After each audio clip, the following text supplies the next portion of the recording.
Olá, meus irmãos, a paz do Senhor Jesus. Aqui é o Bispo Alessio de Moraes, Bispo da Igreja Palavra de Cristo em Lucas do Rio Verde, Mato Grosso. Estamos aqui numa série de ensinos bíblicos sobre o tema principal, Conhecendo o Espírito Santo, da nossa revista bíblica. A todos os nossos irmãos palavrianos e a todos quantos estão conosco nesse estudo. Hoje estaremos iniciando a 9ª lição, cujo tema é o Espírito Santo e a santificação. Convido você para, junto de mim, unirmos nesse aprendizado que trará para nós elevo espiritual, fortalecimento da fé, crescimento com a graça de Deus. Amém? Deixa eu só... Aleluia! Glória a Deus. Queridos, o texto básico é Romanos capítulo de número 1. Eu quero convidar você a abrir aí Romanos capítulo 1, verso de número 4, que diz assim: declarando o Filho de Deus em poder segundo o Espírito de santificação, pela ressurreição dos mortos, Jesus Cristo, nosso Senhor. Então Paulo escreve aos Romanos esse lindo texto, declarando o Filho de Deus em poder, segundo a santificação pelo Espírito Santo. O Espírito Santo, com certeza, também atua no processo da santificação. Nós vemos que esse processo de Jesus concluiu plenamente a sua obra na cruz. João 19, do verso 30, Hebreus capítulo 10, verso 10 e 14. Ela foi concluída e terminada, iniciou e teve o fim da atuação de Jesus. Mas a aplicação dessa obra que foi realizada por Jesus Cristo, consumada na cruz, na vida do crente, ela é realizada por intermédio do Espírito Santo. No Novo Testamento, o título Espírito Santo aparece muitas vezes. E em Romanos 1,4, ele é chamado de Espírito de santificação, destacando o seu papel central nesse processo de tornar o povo de Deus santo. Santo quer dizer separado, apto para poder entrar na glória de Deus. Então, vejamos que neste papel central, nesta lição nós vamos destacar 3 pontos principais. Entender o que é a santificação. 2, como ela aparece na Bíblia Sagrada. E o tópico 3, como o Espírito Santo a realiza de forma prática na vida do crente. Então nós vamos aprender o que é a santificação, como ela aparece na Bíblia Sagrada e como é que o Espírito Santo a aplica de forma eficaz na vida de cada crente. O tópico de número 1, por exemplo, o Espírito, ou o que é santificação, melhor dizendo, esse sentido amplo da palavra santificação, que é o projeto de Deus de purificar todo mundo e seus habitantes do pecado. Então é um processo de purificação e a vontade de Deus é o que alcance todo mundo e todos os habitantes da terra. Por meio, é lógico, da obra de Jesus Cristo. O sangue de Jesus Cristo é que nos purifica de todo o pecado. Como diz 1 João, se andarmos com ele na luz, como na luz ele andou, e temos comunhão uns com os outros, então o sangue de Jesus Cristo, teu Filho, nos purifica de todo o pecado. Então, para que tudo seja restaurado e o mal definitivamente removido, né? Você vai ver esse Apocalipse 20, verso 11, 21, verso 1, 2 Pedro 3 e 10. Aquilo que não se deixará purificar será julgado. Então a vontade de Deus é purificar a todos, mas nem todos serão purificados. Porque nós, como bons arminianos, acreditamos no livre-arbítrio. E todos aqueles quanto quiserem, né, serão purificados, como diz João no seu livro, no seu evangelho, que todos quanto que Jesus veio para o que era seu, João capítulo 1, mas os seus não receberam. Mas todos quanto receberam, deu-lhe o poder de serem feitos filhos de Deus. Então veja bem que filho de Deus é todos os que o recebem.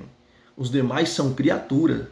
Jesus diz: ide por todo mundo, pregar o evangelho a toda criatura. Veja bem, o evangelho é para todos.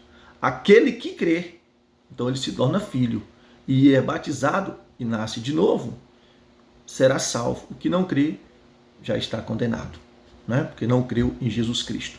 Então, santificação, de um termo geral, é a vontade de Deus no projeto de santificar o mundo dos habitantes do pecado. Porque no pecado de Adão, que é o cabeça federal da raça humana, que é aquele que representa a raça humana, o pecado, então, nós chamamos teologicamente de original, ele vai afetar.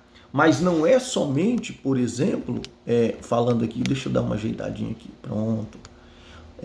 Não afeta somente o ser humano, mas todo o sistema, todo o universo humano, né? Os animais, as aves do céu, os peixes do mar, enfim, a terra. A Bíblia diz que a terra até agora geme e chora, esperando a remissão dos filhos de Deus. Então, agora, a santificação de forma restrita na vida do crente, a santificação ela é uma continuação da obra que foi iniciada na regeneração. Regenerar é de novo gerar. É o que Jesus disse a Nicodemos: aquele que não nascer de novo não pode ver o reino de Deus. Nascer agora da água e do Espírito, porque ele vai ser de novo gerado. Ele foi gerado do ventre materno ao nascer para esse mundo, e agora vai ser gerado pela água e pelo Espírito ao nascer para o reino de Deus. Que coisa linda, né? Então, de novo ser gerado significa regeneração. É o Espírito Santo aplicando ao crente a obra de Jesus Cristo, levando-o dia após dia a morrer para o pecado e viver para Jesus. É um processo contínuo de aperfeiçoamento espiritual e moral.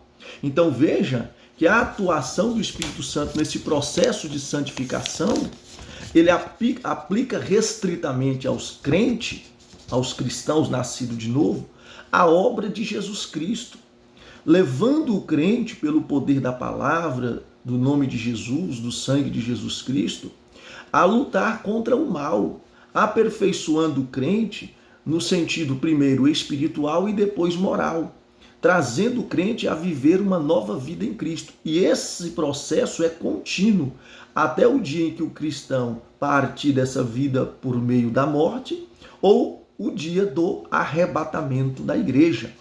Glória a Deus por isso. Então, na presente fase da história da salvação, a missão do Espírito Santo inclui o quê? Por exemplo, convencer o mundo do pecado, da justiça e do juízo. João 16, do 8 ao 11. Então, a missão do Espírito Santo, né, é convencer o mundo do pecado, da justiça e do juízo. O mundo. Purificar o crente pelo sangue de Jesus Cristo, no novo nascimento. Tornar efetiva na vida do cristão a justificação já decretada por Deus.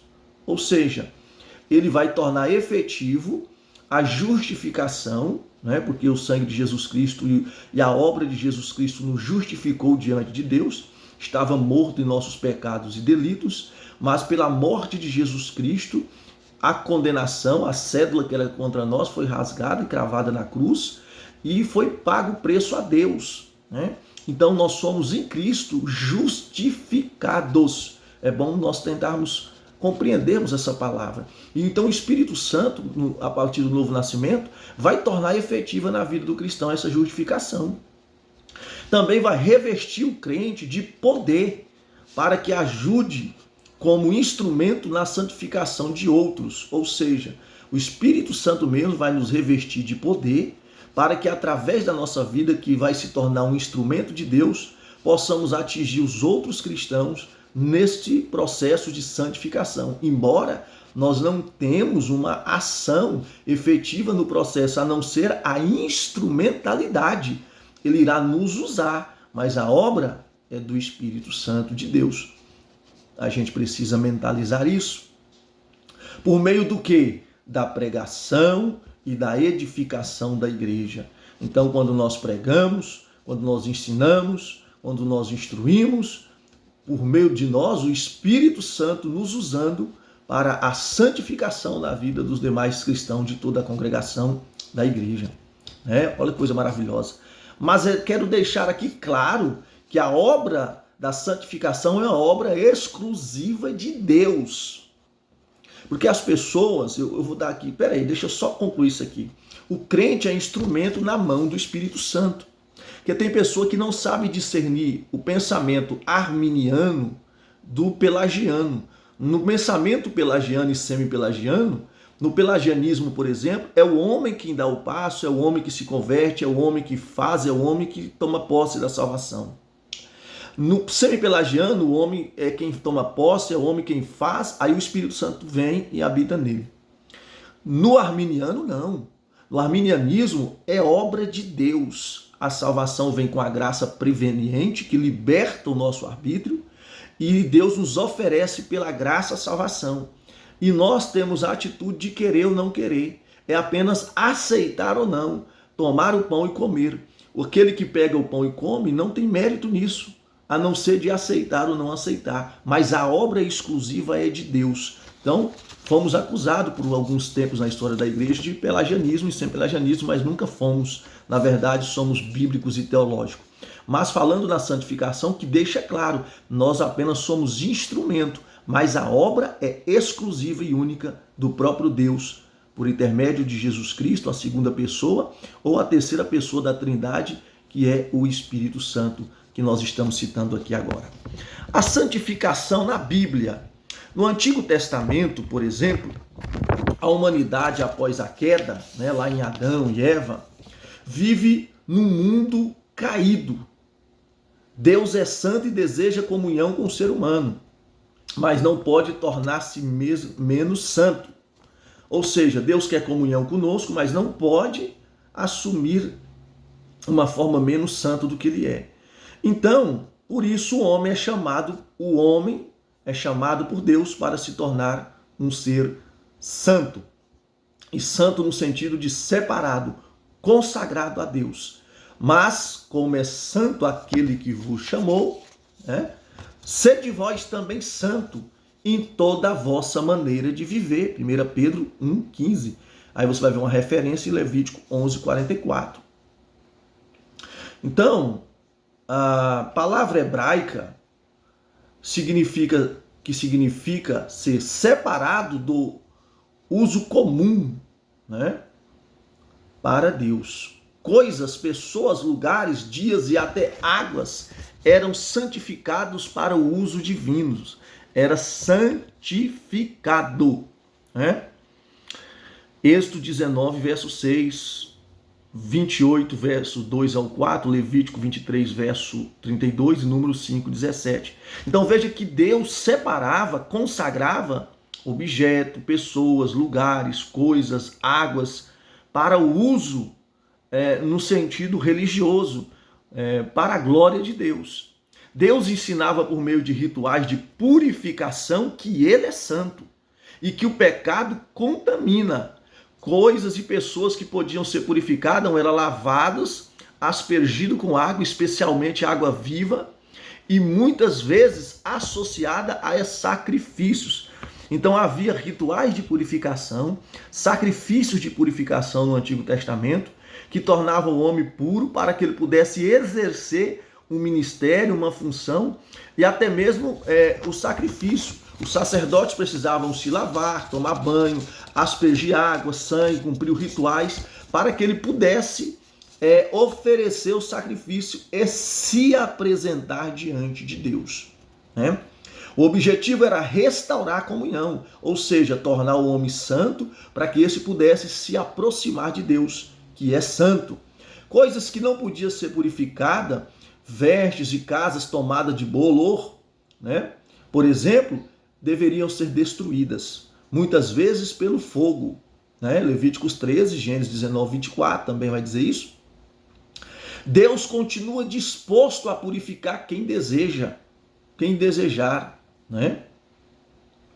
Agora, quem desejar o pecado, quem rejeitar a purificação, caminha para o juízo que nós chamamos de fogo eterno, que é o que a Bíblia diz.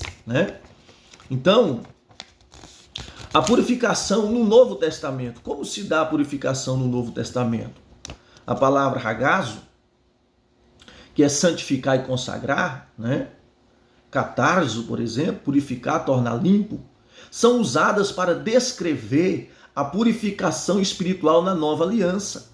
Deus é santo, né? Agios, e chama o seu povo de santo, agioi, né? Porque o separou para si em Cristo.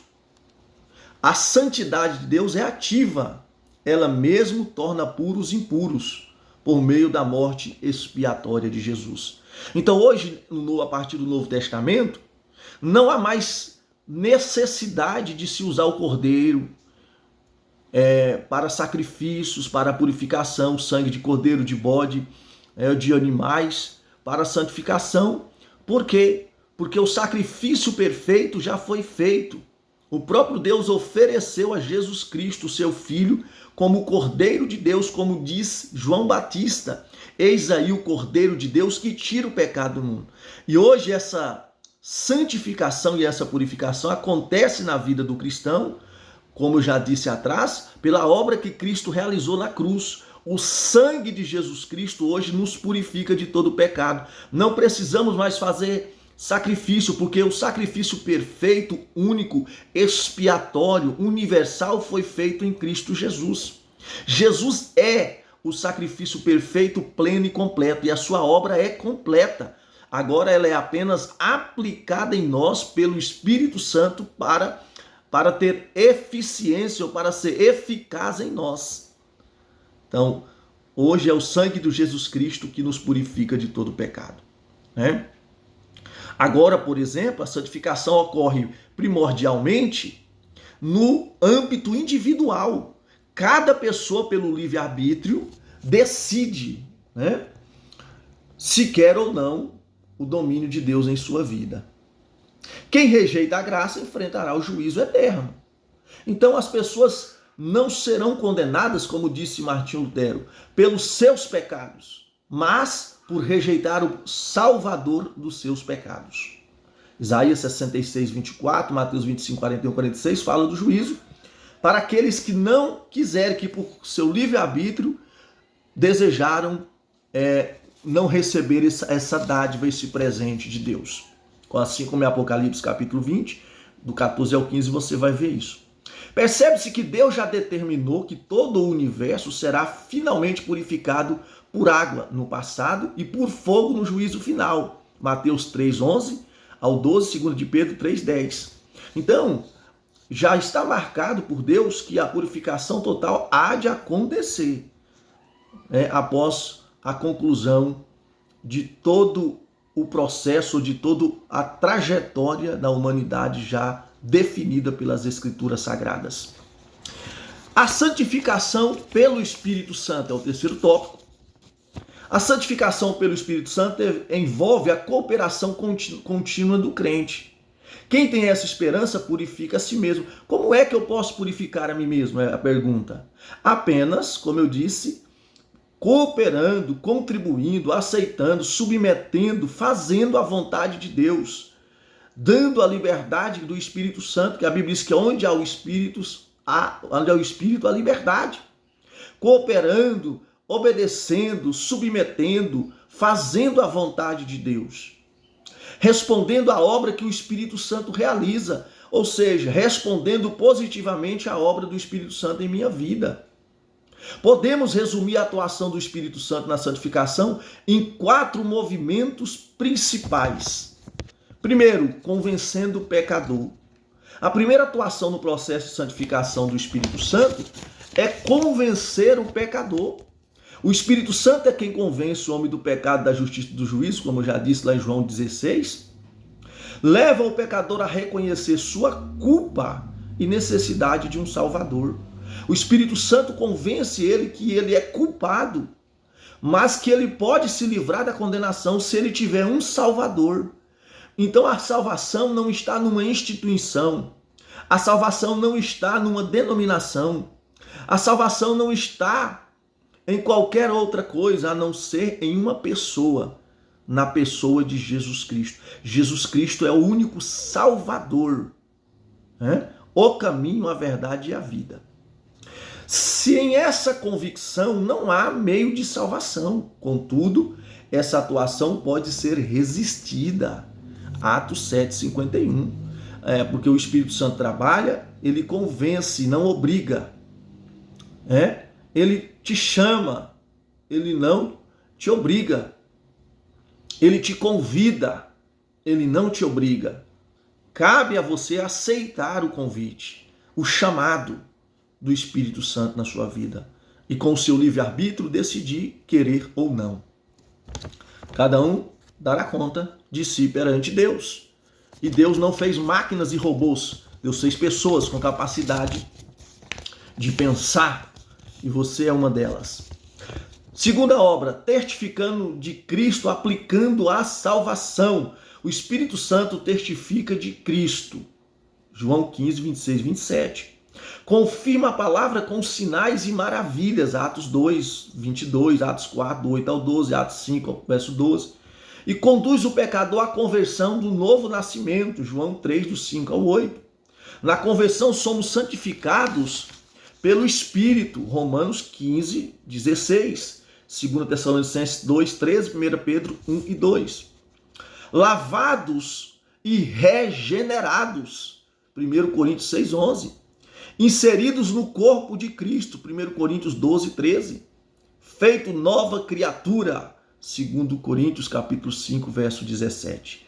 Paulo diz, nova criatura sou, as coisas velhas se passaram e tudo se fez novo.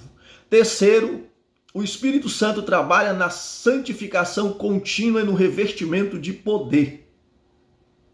E aqui é importante frisarmos que depois da conversão, o Espírito Santo continua libertando do poder do pecado. Romanos 8, do 1 ao 2. Ele não só nos liberta do poder do pecado, como nesse processo nos dá acesso ao Pai. Efésios capítulo 2, verso 18. Nos faz adorar em espírito e em verdade. João 4, verso de número 23 e 24. Ele é o penhor da nossa esperança. Isso você vai ver em Efésios 1, 13 e 14. No batismo com o Espírito Santo, o crente é revestido de poder para testemunhar. Atos capítulo 1, verso 8, Seria revestido de poder, recebereis o Espírito Santo. Aí você é revestido de poder, depois você sai para testemunhar em Jerusalém, na Samaria, na Judéia, até os confins da terra. Então veja comigo que também nos usa para cooperar na santificação dos outros, como já disse anteriormente. Também exercer dons espirituais para a edificação da igreja. Lembrando que os dons não é para a morte, é para a edificação. 1 Coríntios 12. O Espírito Santo é aquilo que o Espírito não fazia plenamente na antiga aliança, agora realiza na nova. Santificação profunda e poderosa de dentro para fora. O Espírito Santo agora habita na igreja. No Antigo Testamento, ele possuía algumas pessoas. Essa é a pessoa que não gosta dessa palavra, mas é a palavra. Ele via sobre algumas pessoas, ele possuía algumas pessoas, como juízes, sacerdotes, reis, profetas, E usava essas pessoas e depois retornava. Agora não, em Atos 2 ele vem fazer morada, habitar na vida do crente. Então ele trabalha de uma forma especial na purificação de dentro para fora. Transforma o interior do prato, o interior do copo e depois o exterior. Então, santificação é a obra de Deus, santidade é aquilo que Deus realizou em nós, E é o reflexo da santificação. Ou seja, a santidade que nós expressamos que vem de Deus é o reflexo exterior daquilo que está interiormente realizado em nós pelo Espírito Santo de Deus. Glória a Deus por isso. Então é muito importante nós entendermos esse processo. Chegamos ao fim dessa aula tão maravilhosa. Na conclusão, vimos que a santificação num plano amplo de Deus para o mundo é uma obra específica na vida do crente, aplicada pelo Espírito Santo. No Antigo Testamento, Deus já mostrava por símbolos e rituais que é santo e que exige santidade. No Novo Testamento, essa santidade é realizada na prática, pelo Espírito de santificação, naqueles que se rendem a Cristo. O Espírito Santo deseja usar cada crente como instrumento para que outros também sejam alcançados e santificados. Que sejamos vasos disponíveis, cheios do Espírito Santo, cooperando com ele nesse processo. Lembrando, cooperando no sentido de sermos usados, instrumentos, vasos apenas, que a obra é exclusiva de Deus. Quero aqui agradecer a Deus por mais uma vez estar com você. Chegamos ao fim dessa aula e te espero numa próxima aula, permitindo Deus. Um abraço e que Deus lhe abençoe.